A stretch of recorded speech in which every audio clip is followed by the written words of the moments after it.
Hello guys, how are you? You're watching Usama Tahir and I'm Usama Tahir here as well. So today we will be talking about SQ3R, which is the most popular reading technique so far, and it's given by Francis P. Robinson. So let's get to the introduction, then I will explain the entire process within no time and in detail for sure.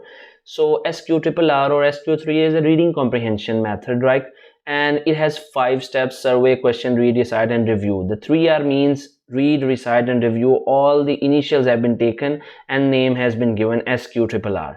And it was given by Francis P. Robinson, who was an American education philosopher.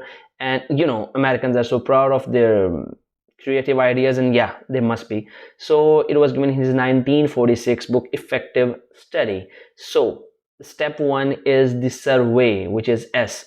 So you just need to scan the text and pay attention to the following things. You are just conducting the survey about the text you are going to read. You just need to scan it and pay attention to the layout of the text, to the chapters the text has been divided into, to the sections it has, to the graphics, images, highlighted words. You know why the highlighted words are so important? Because author knows these are the keywords and they highlight these words. The layout, chapter, section, graphics, it all tells you about it's all about the bird eye view, that if this text is going to interest you, or if you don't like the text, you just skip it from that first step and you just don't need to jump to the second step. Now you have liked the text, you are good to go with the layout, chapter and everything, and then you jump to the step 2, which is question.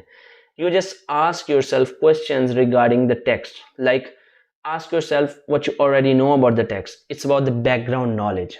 For example, if you're reading something about the World War II and you know nothing about it, then what's the use of reading that text? Because it is going to be so much challenging.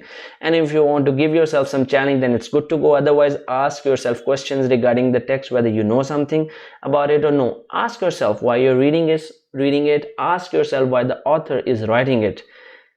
Try to find out the objective of the author. Every author, every writer has some sort of objectives in their minds while writing something. You have to figure this out in the step 2, otherwise it would be difficult for you to analyze and understand the text. So step 3 is all about read.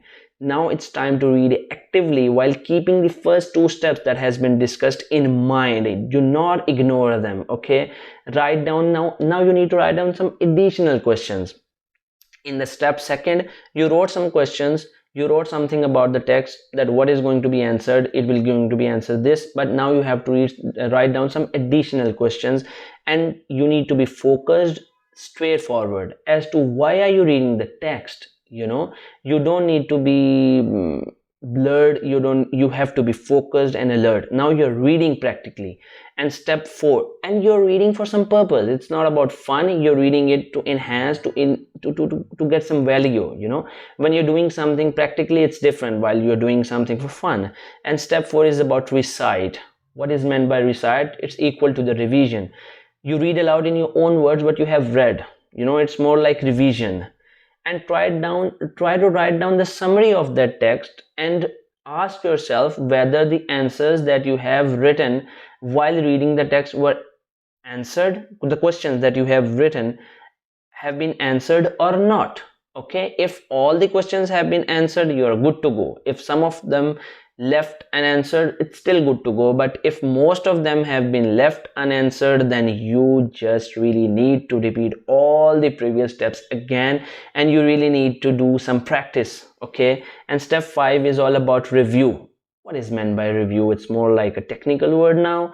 Nothing is special here. All you need to repeat all the previous steps again to ensure you did it right, or you're good to go now. Otherwise, repeat all the processes again and again.